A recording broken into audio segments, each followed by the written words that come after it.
जिसके दलित उसकी दिल्ली। जी हां, भले ही कहा जाता हो कि दिल्ली का रास्ता यूपी से तैयार होता है, लेकिन सच ये भी है कि 80 सीट वाली यूपी को जीतने के लिए दलित वोट बैंक की अहमियत से भी इनकार नहीं किया जा सकता।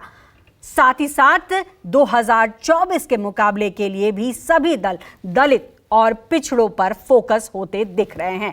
बात चाहे एनडीए गठबंधन की हो या इंडिया अलायंस की, दोनों धड़े दलित के सहारे दिल्ली पर कब्जे की तैयारी कर रहे हैं, जिसमें सबसे अहम है उत्तर प्रदेश का समीकरण, जहां पार्टियों ने दलितों को साधने के लिए लड़ाई तेज कर दी है।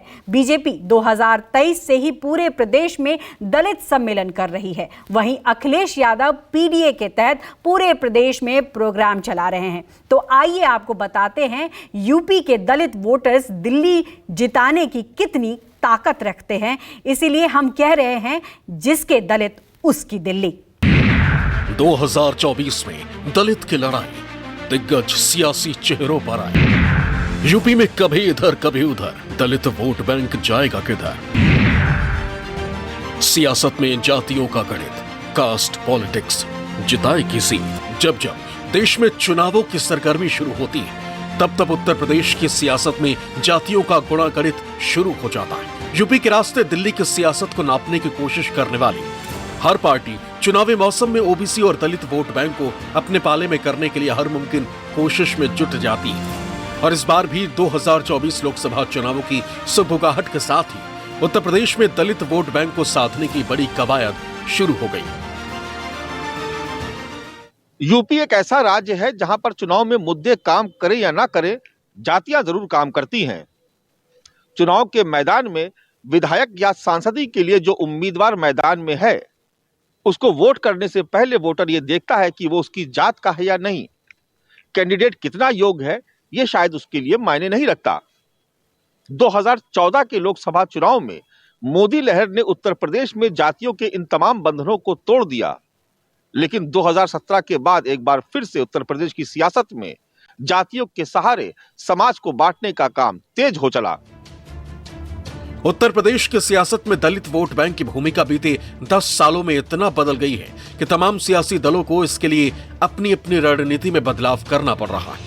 किसी जमाने में एक मुश्त और एक तरफ पड़ने वाला ये वोट बैंक समय के साथ कैसे बिखर गया, इसके पीछे भी बीजेपी की रणनीति काम कर रही है। दलित वोट बैंक में सबसे बड़ी आबादी जाटव समाज की है। ये वोट बैंक अभी भी बहुजन समाज पार्टी के साथ है, लेकिन बची हुई बाकी जातियों में बिखराव नजर आता है और इन बचे हुए हिस्सों के लिए बीजेपी और समाजवादी पार्टी में खींचतान मची हुई। 2024 चुनाव में पीडीए के फॉर्मूले के साथ अखिलेश यादव 90% वोट हासिल करने का दावा कर चुके हैं। तो वहीं अखिलेश यादव अपने पीडीए फॉर्मूले के साथ मोदी योगी के डबल इंजन सरकार पर हमलावर हैं। ये बीजेपी के लोग पीडीए के खिलाफ हैं, आरक्षण के खिलाफ हैं।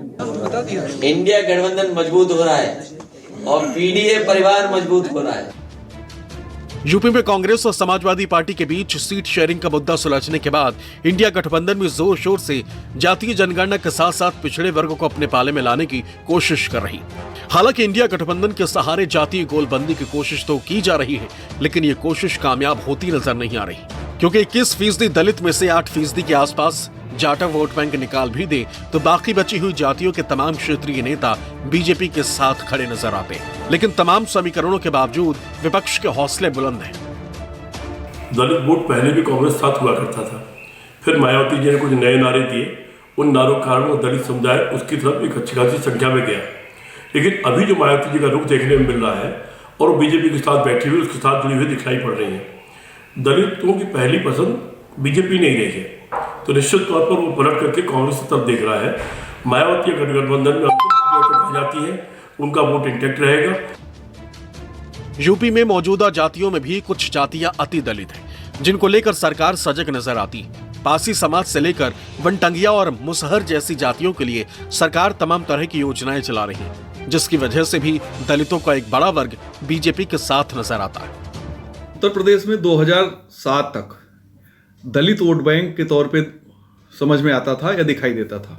अब 7 के बाद से ये जातियां जाति के आधार पे वोट कर रही हैं, वो दलित ग्रुप के हिसाब से नहीं कर रही, यानी जो समूह था वो फ्रेगमेंट हो गया अलग अलग जातियों में। उत्तर प्रदेश में दलित पॉलिटिक्स की अहमियत सियासी दलों को उस वक्त समझ में आई जब काशीराम ने इसकी शुरुआत की। अपने दलित फार्मूले के सहारे ही काशीराम ने मायावती को 1-2 बार नहीं बल्कि 4 बार उत्तर प्रदेश का मुख्यमंत्री बनवा दिया। अखिलेश यादव को भी दलित वोट बैंक की अहमियत 2019 के लोकसभा चुनाव के बाद समझ में आई। 2019 के लोकसभा चुनाव में मायावती और अखिलेश यादव ने मिलकर चुनाव लड़ा, लेकिन चुनाव के नतीजे आने के बाद यह पता चला कि मायावती तो फायदे में रही, लेकिन अखिलेश यादव वहीं के वहीं खड़े रह गए। 2019 में समाजवादी पार्टी को उत्तर प्रदेश में सिर्फ 5 लोकसभा की सीटें मिली। इसके उलट बहुजन समाज पार्टी को 10 लोकसभा की सीटें मिली। यूपी में हिंदू और हिंदुत्व के मुद्दे पर राजनीति करने वाली बीजेपी ने हर वर्ग को साधने की कोशिश की, लेकिन उसके बाद भी उत्तर प्रदेश में दलित और मुस्लिम वोट बैंक को साधने की चुनौती हर दल के सामने हमेशा एक जैसी रही। जानकार बताते हैं कि 2019 में दलित वोट मायावती को मिला, लेकिन जहां जहां अखिलेश के उम्मीदवार खड़े थे वहां दलित बीजेपी के साथ चले गए।